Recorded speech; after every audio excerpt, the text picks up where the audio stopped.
आपण आता कायम म्हणतो, की त्यावेळेला कुठलंही ॲडव्हान्स सायन्स नव्हतं, ॲडव्हान्स इंजिनिअरिंग नव्हतं.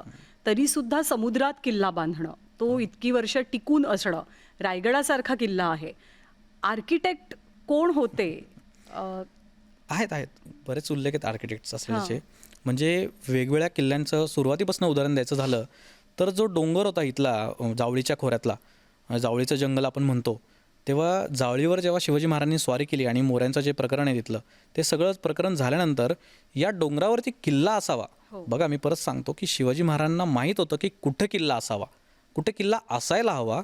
यासाठी शिवाजी महाराजांनी मोरोपंत पिंगळ्यांना तिथं बांधकाम करायला सांगितलं आणि आपला प्रतापगड तयार झाला. बरोबर. पुढच्या काळामध्ये जेव्हा रायगड पुढं शिवाजी महाराजांच्या ताब्यात आला, रायरीचा किल्ला सुरुवातीला म्हणलं आहे त्याला, तेव्हा आबाजी सोनदेवांना तिथं किल्ला कसा घडवायचा आहे तुम्हाला, याच्या सगळ्या इन्स्ट्रक्शन शिवाजी महाराजांनी दिलेल्या आहेत. मग पुढच्या काळात आपल्याला नाव आढळतं ना हिरोजी इंदुलकरांचं, ज्यांनी रायगड पूर्णत्वाला नेला आपण असं म्हणूयात.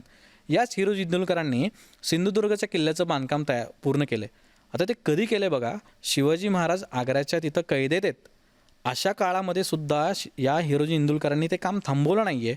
जिजाऊ साहेब होत्या इथं आणि त्यांच्यामार्फत त्यांच्या देखरेखीखाली सगळं हे हिरोजी इंदुलकरांनी सिंधुदुर्गचं बांधकाम पूर्ण केलं आहे. मला असं वाटतं ही सगळी आर्किटेक्ट मंडळीत ना, यांचं एक वेगळं अभ्यास आपण करायला हवा आर्किटेक्चरच्या दृष्टिकोनातनं. कारण जिंजीचा इतका सुंदर उल्लेख आहे की युरोपपेक्षा ते सुंदर बांधकाम आहे.